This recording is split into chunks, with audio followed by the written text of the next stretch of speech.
I used to struggle, and still do. Even in early psychology, they understood this separate, false identity. The ego, they called it. The artificial self that is created, oftentimes by the time we're 7 years old, imprinted or tattooed into our being. And understanding this doesn't make it any easier. Now it's this struggle, and for a long time, spiritual practices taught ways to abolish the ego, and you would kind of end up like this monk, maybe like a Buddhist. The Taoist, a little more rebellious, not having fixed or hardened ideas, but essentially doing the same thing, but being a little bit more free than the Buddhist. And I think these are footsteps, paths for us, but not the final destination. Not flipping from one to another. One being the false self, which most people will live and die as.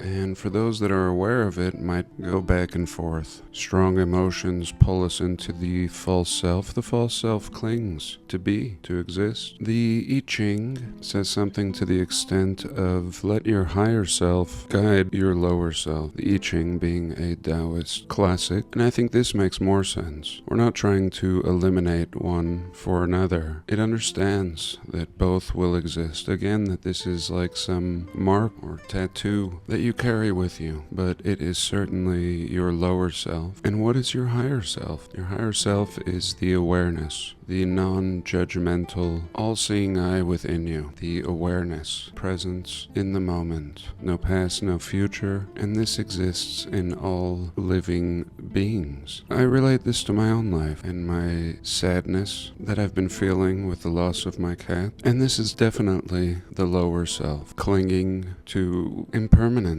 a losing battle, but we can honor our lower self. We don't need to punish it or beat it up. We can honor it like our inner child, and we don't need to push away the emotions. We just need to observe them with the awareness, the higher self, again, that exists in everything, the spark of God, of the all, and we just observe our emotions. We don't push them away. It doesn't help.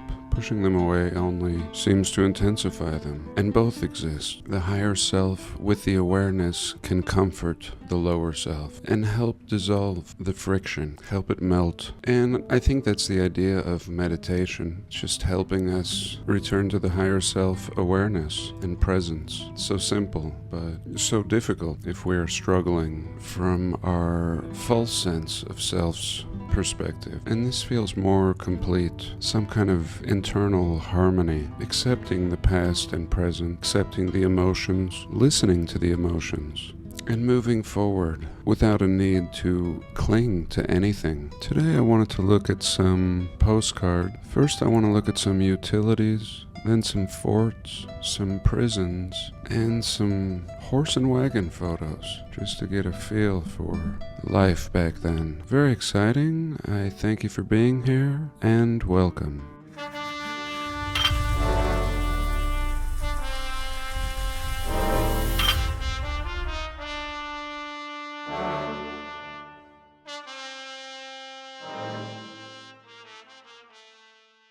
So here we are at the Clock Tower and Waterworks Park in Detroit, Michigan. And I should have started with the Hagia Sophia, or however you say it. Let's have a look at that and all its towers and domes. Very important, I think, to have some kind of grand reference, something we would be told is religious. And I propose that it may not be. Here is the Memorial Gate Waterworks Park in Detroit. So just the Memorial Gate. We're not even looking at the whole waterworks facility, but we do see a super tower back here. Here we have a pumping station in St. Louis, Missouri. The pumping station, very imposing series of brick structures with archways, portholes, very castle-y. Here we have, again, the Waterworks Park and Lake in Detroit, Michigan, seeing some more towers. And here, one of my favorite, I'll try to inject a better picture.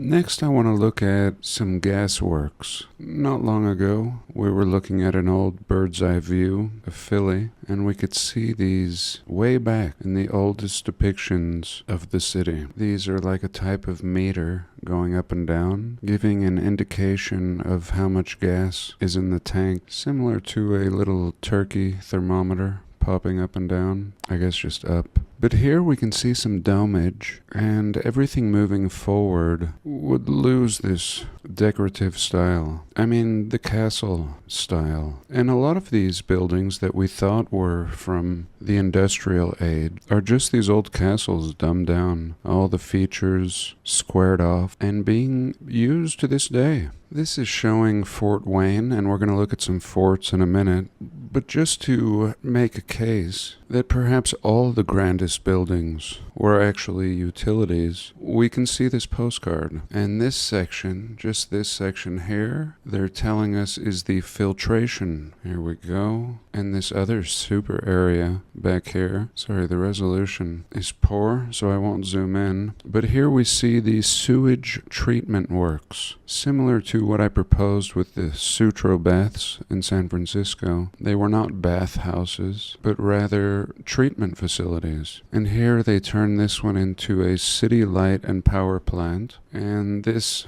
very residential looking structure became the consolidated offices. Oftentimes all of these are laid out like a major complex, an absolute city, self-contained, sewage treatment, power plants, and we would just jumpstart all of this. Here we are in Iowa, Cedar Rapids Waterworks, absolute castle, very beautiful. And here we have a waterworks building in Omaha, Nebraska. Nebraska, usually we think of corn, and that's about it actually. But here we go, old world Nebraska. Not even a courthouse, not a city hall, but a waterworks building.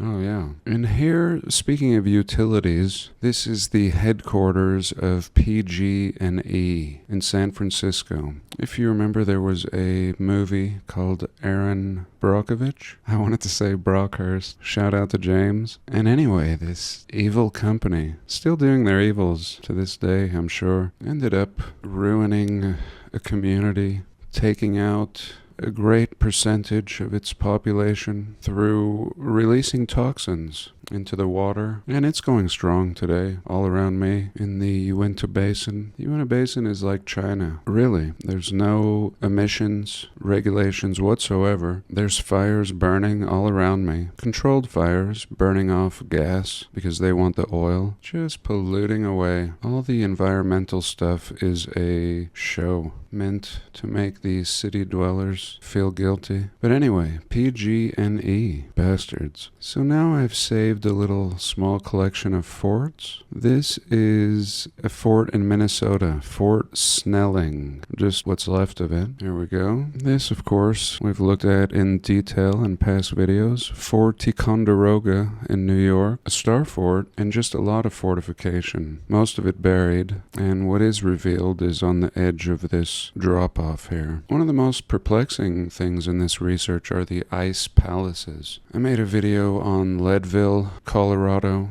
the highest city in the country, and they had an ice palace, an ice castle palace, and I'm not sure. I kind of am not buying it, but here this one is in Montreal in Canada, and it was an ice palace and a fort. I don't know what to make of it. I think this is kind of like a World's Fair idea to tell us it was disposable and temporary and why it's gone when there's old pictures of it. And even here, just a rendering. And just to show real quick that this is realm-wide, here is a fort and palace in India, or somewhere over there. And back to Old Fort, Massachusetts. Ship Island, Mississippi, perhaps. Anyway, most of it is buried. We see all these plug holes and very Romanesque. Old Fort, Massachusetts. And though these are all forts, we are told, I think not. I'm lumping all of this into utilities. Especially here, look at the star fortage in Virginia. Fortress Monroe. That's interesting. Not a fort, but a fortress. And here here again, Roman aqueducts, towers, castle in the background, star fortage. I mean, just unbelievable here. And now I want to have a moment of perspective. And perhaps we'll call this part 2. Boom.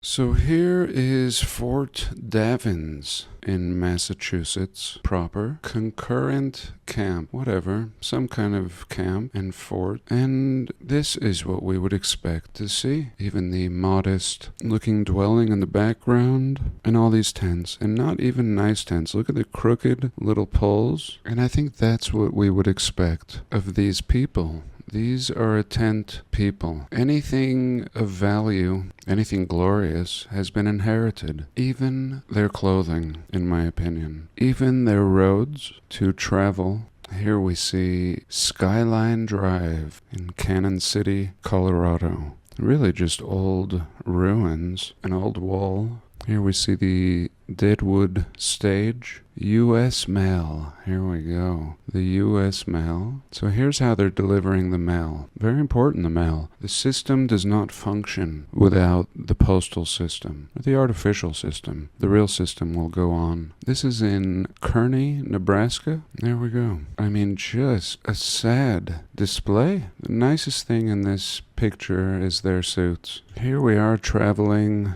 on a trail in California. A family. Here we've got 5 people up here, maybe another 6 or 7 packed in here, man on a bike following behind, and this requires a team of 6 horses. So just perspective, that's what I was looking for. The modes of transportation, and then things like this.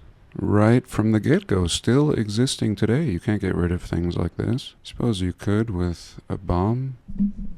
And this makes sense to me. A tent. Looking at those people, being a human myself, understanding that if I was in their predicament, I'm going to have a handsaw, a hammer, we can sew, then something like this. Here is a state prison in Kansas. Kansas, really not known for anything. Maybe the Wizard of Oz, tornadoes, and agriculture. But here we have their prison, a perfect castle. Here we have a prison in Montana. Montana is certainly known for cowboys, still one of the least populated states. And here's the old prison. This photo looks like it was taken in the 70s. And back to California, Folsom Prison. Johnny Cash, of course, sung about this prison. He knew he couldn't be free. He could hear the train going by and imagined people smoking big cigars and drinking coffee. And here's where that would have been. We see a sharp corner, starfort angle, water around it. It's a building built in the water, towers everywhere. Serious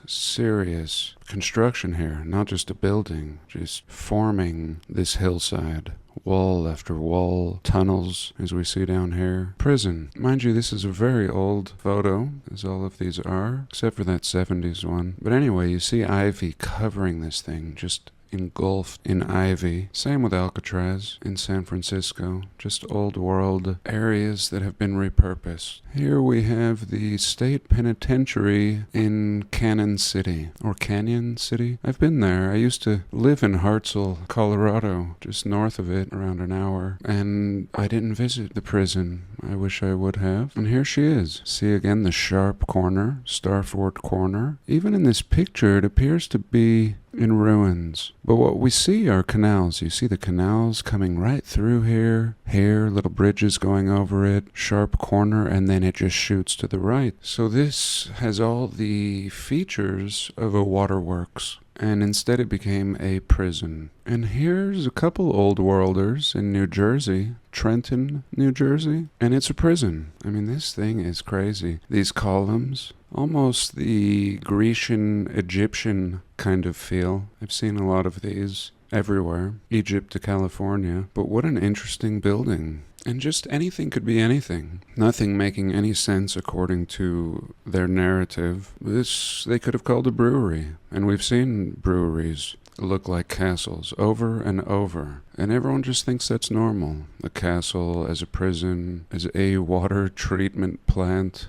Just ridiculous. Here we are in Wisconsin. I thought this one was really interesting. Unbelievable. Why? Oh, we need to let light in for the prisoners. That's why we built a wall of arches. I mean, that would be nice if they thought that way. But no. In Waupun, Wisconsin, the prison, is it still there today? I wonder what the rest of the structure looks like. This is just the edge. And here's the Indiana State Prison, Michigan City, Indiana. We have a date of 1880 up here, 1897, and just very Richardsonian here. These stubby columns, this grand arch, even the detail above this door. Just a little feature at the prison. In this one, I just feel like I've seen this type of building over and over and over. In this case, it's the Women's State Prison. All this way back when for the Women's State Prison in Joliet, Illinois. So Illinois has waterworks buildings that look like this, and then they have prisons that look like this. And then we'll just end with this little castle that was torn down, that was originally in Sugar House Park in Salt Lake City. The state prison. And this prison is kind of a narrative buster. This prison was built by the federal government, actually,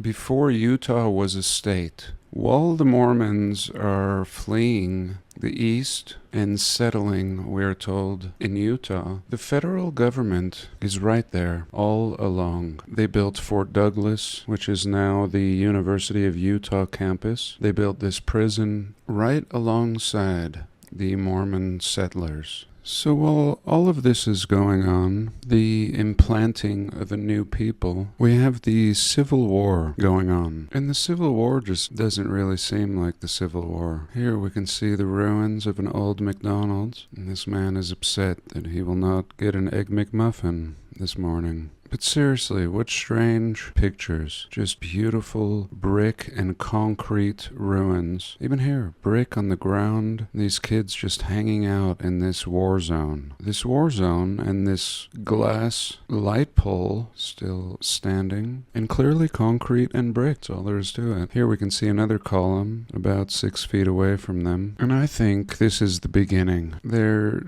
taking these pictures to document the beginning. And we're told this was a war. And I think the inheriting of every city begins with a military operation. But the battle is not what we're told. And the ruins of the city are not the results of a battle, but rather some great destructive force, a reset. Most of the pictures are just staged. Everyone looking like they have never seen a day of battle and just enjoying their new oversized clothing. Here is something that was built. A shabby little tent with a pine port. Here a group of posers at Gettysburg. And just a sad affair. These tent people. And this looks like a modest home. And notice the growth of trees all around it. And then here down the street, here we go. The blockage that I find in the middle of the desert in Utah. Beautiful concrete sidewalks. Access to utilities right here. Gorgeous curb. This monument and these buildings. Fully powered up before power. There we go. Civil War photo. Power before power. Just this planter shouldn't exist. This is pretty interesting. This bridge, the old stone bridge. I mean, this is supposed to be Civil War. Again, we see power. We see a pyramid in the middle of the damn bridge. And it looks like we're taking this picture from another bridge a couple 100 feet away. Here again, mocking us. The photographer